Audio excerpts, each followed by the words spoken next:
Ja, unë mund të them lirisht që listën sërbe e ka forcuar qeveria jonë në kuptimin e asaj që do të thëtë ne e dim hapat dhe veprimet të cilat i ka marrë Zoti Kurti dhe lëvizja vetëvendosje me tendencën për ta prekur sentimentin nacional shqiptar duke sulmuar listën sërbe. Mirë po, aja aty ka prekur edhe në sentimentin nacional sërb, për shkak se ka arritur që listën sërbe në sytë e sërbëve ta bëj si të vetmën parti sërbe e cila mbron me të vërtet interesat sërbe. Dhe natyrisht pastaj që vota ka shkuar ka ata. Kështu që direkt apo indirekt, mendoj që në këtë jashtëzakonisht shumë kanë kontribuar edhe hapat politik të këtyre 2-3 viteve të fundit të Zotit Kurti, e më së shumti këto në fond, sidomos kur ishte çështja e përfaqësimi i nënkryetarit të tij të pakicës sërbe në parlament. Do të thotë absolutisht mendoj që në këtë kontekst i është dhënë listës sërbe dhe nga pala shqiptare një përkrahje me apo pa vedi, dhe tani jemi këtu ku jemi, vetëm në Klokot lista sërbe është në ballotazh, ndoshta mund ta humb Klokotin për shkak se atje ka edhe një parti tjetër shqiptare e cila me siguri që në ballotazh do ta përkrah këtë parti tjetër. A rrezikon lista serbe që pas ballotazhit, po themi, me këto 9 që i ka fituar të jetë partia e parë në Kosovë për numrin e komunave, apo ndonjë nga partitë shqiptare mundet që ta tekolë? Ky është thjesht kuriozitet numerik, po dua që të kuptoj realisht se sa serioze është situata edhe me premtimin e Zotit Kurti për çrënjosjen e strukturave serbe nga veriu dhe që ja u rikthyen prapë ato në komuna tani. Shiqani, këto zgjedhje është ajo që e kam thënë edhe më herët. Pjesëmarrja e listës sërbe në zgjedhje komunale mund ta ndryshonte realitetin e paraqitur deri më tani në Kosovë, për shkak se largimi i kryetarëve të komunave të veriut i ka bërë jashtëzakonisht shumë dëm Kosovës, t'ju them të drejtën, s'paku ndërkombëtarisht, për shkak se për herë të parë në Kosovë ka filluar, apo nga Bashkia Ndërkombëtare, ka pas filluar që të flitet për shkeljen e të drejtave të serbëve në Kosovë, pastaj Serbia e ka përdorur jashtëzakonisht shumë këtë formë dhe si pasojë është ngritur lista sërbe. Natyrisht, nëse e shohim si numra, ajo është një parti e papërfillshme në raport me partitë shqiptare, por janë komunat me shumicë sërbe, të cilat domosdoshmërisht pastaj edhe me Kushtetutën e Republikës së Kosovës, që të jemi sinqert, ju takon kryetari atyre, nën kryetari mund të jetë pastaj një pakicë tjetër. Përkatësisht një komuniteti në numër më të vogël që jetojnë në atë komunë. Por, kjo e ka thyer mitin e shtrirjes së sovranitetit, në ç'kuptim. Për shkak se sovraniteti në veriun e Kosovës ka qenë gjithmonë i shtrirë, por është përdorur nga Zoti Kurti kështu për konsum të brendshëm, sikur që e thash, dhe mendoj që mjaft mirë ka luajtur me këtë kartë Zoti Kurti dhe shumë e kanë parë si të tillë, por realiteti tani shifet që sovraniteti ka qenë gjithmonë i shtrirë në veri, institucionet e Kosovës kanë qenë gjithmonë atje, thjesht ju është dhënë një drejtë kushtetuese e cila ju takon pakicës sërbe atje. Në fakt, duke qenë se ju kam këtu në këtë bisedë, do përfitoj nga rasti të pyes edhe për disa dy çështje, po them, të rëndësisë qendrore në Kosovë, jo lokale. E kam fjalën pikërisht për atë që ndodhi javën e kaluar, kur çuditërisht kuvendi u konstitua, sepse u zgjodhi edhe nënkryetari nga pakica serbe, Nenad Rashić, pikërisht. Pyetja ime është pse s'u zgjodh më para? Çfarë pengoi të zgjidhej më herët? Kaq e thjeshtë është. Këtë po e pyesim edhe ne. Kështu. Nuk e di se a me të vërtet është përfunduar çështja me zgjedhjen e zotit Račić, për shkak se lista sërbe spaku nuk e di e ka dërguar ende, por spaku është deklaruar që çështjen do ta dërgoj prapë në gjykatën kushtetuese, për shkak se lista sërbe është fituese e zgjedhjeve të pakicës sërbe. Do të thotë, ata i kanë 9 deputet, ndërsa Nenad Drašić është 1. Dhe sipas tyre, edhe ashtu duhet tjetë, edhe sipas njohësve apo ekspertëve të kushtetuesës, do t'i takonte listës sërbe. Por tani ka qenë një situatë goxha delikate. Pse? Pas rastit të Banjskas, pas atij aktit terrorist, është e pasqartë se çka përfaqëson lista sërbe. Do të thotë për një deputet shqiptar ta votoj listën sërbe, nuk e di a do ta votonte një parti që përfaqëson pakicën sërbe në Kosovë, apo një parti që përfaqëson terroristët sërbë. Për shkak se nënkryetari i saj dhe disa pjesëtar të listës sërbe kanë qenë pjesëtar të sulmeve në veri, dhe ata zgjedhnin, po në anën tjetër ta votosh Rašićin do të thoshte shkelje e kushtetues. Për këtë arsye kemi vrejt një grup të madh të deputetëve të cilët abstenonin. Për shkak se një situatë delikate, në fund me ndihmën e votave të Lidhjes Demokratike, pastaj u zhbllokua situata, por fare lehtë në qoftë se gjykata kushtetuese kthen diçka që shkon në favor të listës sërbe, atëherë mund të kthehemi prapë në pikën 0. Madje duhet ta kemi parasysh edhe një fakt se varet se si shtrohen pyetjet në gjykatën kushtetuese. Po të shtrohet pyetja se a ka të drejtë Albin Kurti, a ka të drejtë Donika Gërvalla, zoti Peci dhe disa ministra të cilët janë edhe deputet të votojnë, unë madje dyshoj që e kanë ata të drejtë, për shkak se për këtë është thënë edhe nga gjykata supreme, dhe mund madje të vët në pikë pyetje a e kemi edhe kryetarin e kuvendit të zgjedhur kështu në mënyrë kushtetuese dhe ligjore. Ndoshta edhe kjo është arsyeja pse zonja presidentja Java faktikisht të drejtën zotit Kurti që me njëherë të filloj të provoj të formoj qeverin, por në anën tjetër votën e Lidhjes Demokratike të Kosovës unë e pash më shumë si një hapje rrugës për të shkuar në zgjedhje të jashtëzakonshme. Për shkak se të shkohet në zgjedhje të jashtëzakonshme, duhet shpërndahet kuvendi, e për të shpërndar kuvendi duhet të jetë i formuar, i konstituar.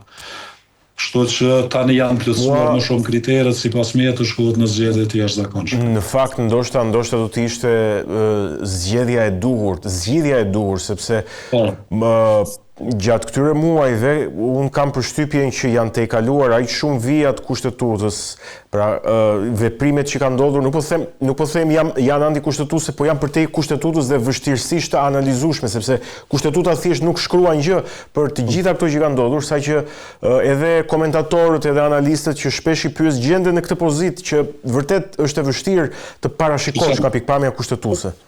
Është bërë e tërë kjo çështje nuk është bërë e mërzitshme, është bërë e gërditshme. Unë mendoj që ata që marrin përgjegjësi të tillë si deputet e tjerë, ata janë aty të zgjidhin probleme dhe jo të krijojnë probleme. Dhe mendoj që këto kanë qenë probleme thjesht të krijuara, të ndërtuara. Pse po e them këtë? Për shkak se nuk mund qytetari kur ka votuar, thjesht e ka bërë të qartë, e ka dhënë mesazhin dhe votën që në Kosovë të ketë një qeveri të koalicionit, por shkak se asnjë parti nuk ka fituar mbi 50%. E as lëvizja vetëvendosje. Në anën tjetër, lëvizja vetëvendosje thjesht nuk ka qenë kurrë e gatshme që të bashkëpunoj dhe të bëj kompromise dhe të ndaj pushtet. Edhe sot dyshoj që lëvizja vetëvendosje është e gatshme të ndajë pushtet. Dhe mendoj që kjo ka ardhur si pasojë e asaj. thjesht të mosgatishmërisë lëvizjes vetëvendosje për të ndërtuar një koalicion dhe për të ecur përpara. Pse edhe tash nuk e shoh çështje të zgjidhur? Ne kemi problemin me presidentin që nga marsi i vitit të ardhshëm. Dhe në qoftë se nuk ka një kompromis, në qoftë se nuk ka një marrëveshje, thjesht ne prap jemi në zgjedhje dhe mendoj që këtë herë, ndoshta pasi u konstitua kuvendi, thjesht duhet të shkojmë në zgjedhje. Unë t'ju them të drejtën, dikun ka gjysma e dhjetorit në mos janar, mos voni, thjesht pres që të shkojmë në zgjedhje. Qartë, dua t'ju pyes edhe për një çështje të fundit, që më ka bërë përshtypje në fund të ditët e fundit të javës kaluar, lidhet me arrestimin e zotit Fatmir Sheholli me akuza, siç thuhet, për spionazh. Unë nuk e kam kuptuar këtë, nëse ju mundeni që të ma shpjegoni pak këtë situatë. Është pak e sikletshme rasti i personazheve që janë edhe figura publike, edhe figura mediatike, të cilët befas, po them, akuzohen, se sa të vërtetë janë akuzat unë nuk e di, se nuk e provoj unë, por e provojnë gjykata.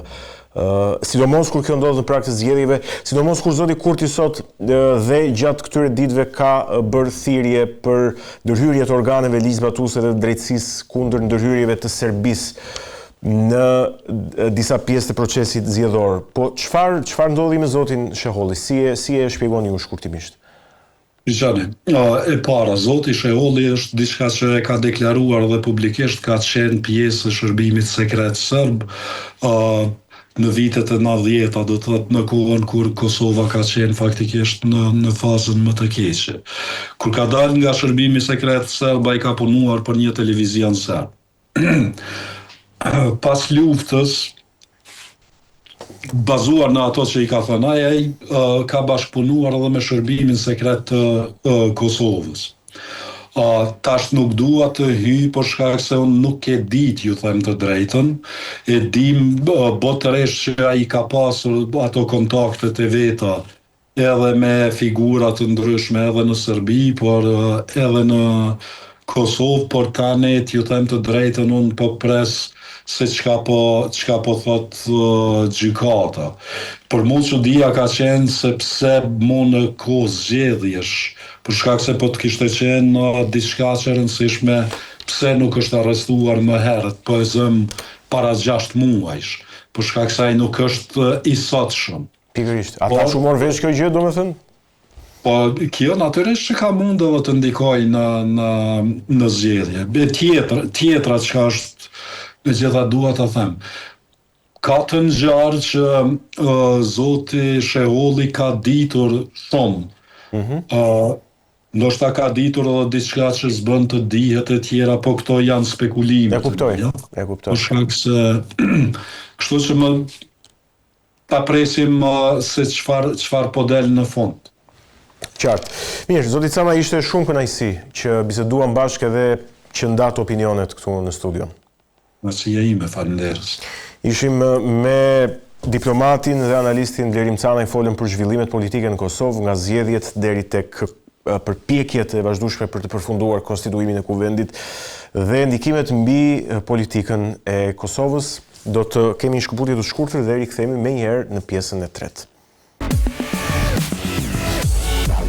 Tashmë për të folur për disa zhvillime ndërkombëtare me fokus atë se çfarë po ndodh në Rusi dhe në pjesën e Azisë. Kemi pasur disa zhvillime që ja vlen të përmenden. Kam kënaqësinë që të kem lidhje të drejtë për drejtë me mua, me studion time nga Polonia, studentin dhe studiuesin e politikave të sigurisë Elianos Kasaj. Elianos, të përshëndes dhe faleminderit që jemi së bashku. Të faleminderit si sërish më përftesën për të qenë në studion tuaj. Mirë, po e nis me samitin Rusi-Azi qendrore, në fakt, që ka ndodhur pak ditë më parë, vizita e presidentit Vladimir Putin në kryeqytetin e Taxhikistanit ka shënuar një kthes të madhe gjeopolitike, sepse duket sikur Rusia po e zhvendos vëmendjen e saj dhe qendrën e ndikimit nga Evropa drejt Azisë, duke sfiduar jo vetëm Perëndimin, por edhe Kinën për kontrollin e kontinentit. Apo rilind ndikimi, po themi, kontinental rus në Azi dhe një front i ri i përplasjes, po themi, gjeopolitike? Atëherë, javën e kaluar më saktë, midis të mërkurët të premtes, në Dushanbe të Tajikistanit është zhvilluar samiti Rusia-Azia Qendrore, i cili ka përfshirë Federatën Ruse dhe 5 republikat i Sovjetike të Azisë Qendrore, të Kazakstanin, Uzbekistanin, Kirgistanin, Tajikistanin dhe Turkmenistanin. Njëkohësisht ka shënuar edhe me samitin e Komonveltit të Vendeve të Pavarura, që është post-sovjetike, që u zhvillua të dy anit ditë në kohë. Pra flasim veç Rusisë dhe këtyre 5 republikave që unë sapo përmenda, janë edhe Bielorusia, Azerbajxhani dhe Armenia.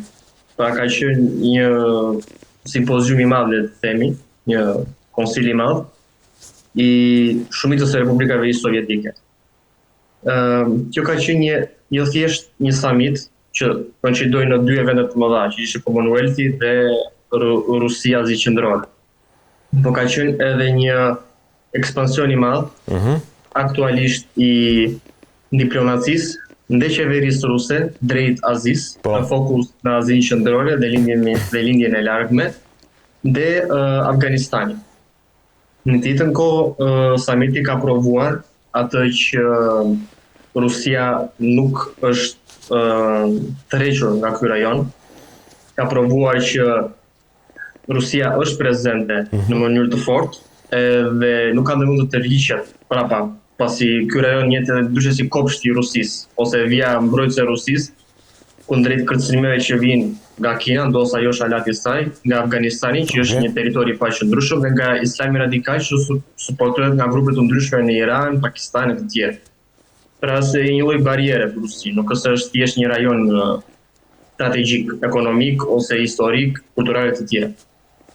Njëkohësisht në Tagjikistan është baza më e madhe ushtarake e Rusisë jashtë federatës, me mbi 11.000 ushtarë, dhe një nga marrëveshjet më të mëdha ushtarake që Rusia ka me një vend post-sovjetik është me Tajikistanin për mbrojtjen e kufijve të Tajikistanit, por edhe të Federatës Ruse ndaj emigracionit të paligjshëm, ndaj krimit të organizuar, prostitucionit, lëndë narkotike, sidomos opiumit, drogave të tjera që vijnë nga Afganistan.